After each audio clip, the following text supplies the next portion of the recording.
Hello दोस्तों, नमस्कार।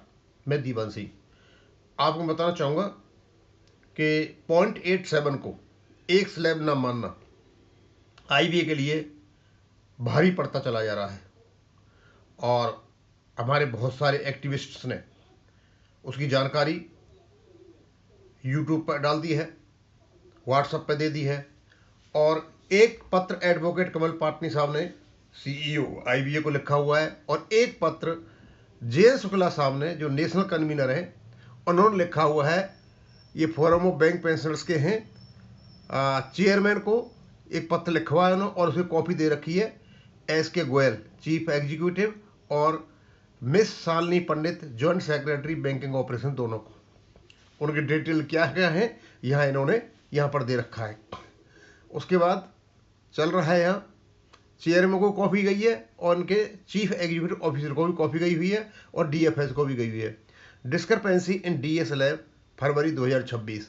We have to invite your kind attention to IVS circular number इतना इतना इतना करके of 6 February 2026 through which DA rates have been released of February 2026 and onwards. In the circular, some errors has taken place, and the attention of it was drawn to concerned IVA officer by Sri S.C. Sharma over phone 10/2/2026 and again on 16/2/2026। उन date भी बता दी है कि 2 बार उनसे contact किया लेकिन कोई भी अश्योरेंस नहीं मिल पाई कि हम उसको करेक्ट करने जा रहे हैं। ये उन्होंने मान लिया था कि हाँ ये क्लरिकल मिस्टेक है।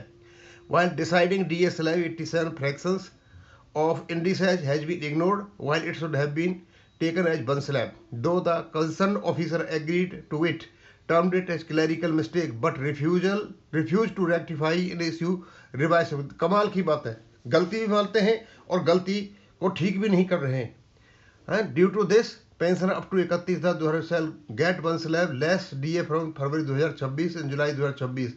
इट इज settled matter that the indices fraction of 0.5 and above is to be taken as one slab. Earlier it was done accordingly. We request you to please advise the IB officials to please look into and correct the mistake। और ये शुक्ला साहब ने letter लिख दिया है accurate. इससे पहले एक एडवोकेट कमल पाटनी साहब ने लिखा, एक लेटर ये लिख दिया और ये काफ़ी सर्कुलेट हो चुका है। हम आशा करते हैं कि IBA एक करेक्ट उठाएगा और साथ इसमें ठीक कराएगा। और ये यूएफबी के लीडरों के लिए भी एक शर्मनाक बात है कि यदि इस प्रकार की घटना हो रही है तो इसको ठीक कराएं। अब इसके बारे में ज़्यादा नहीं कहूँगा। थैंक यू, धन्यवाद।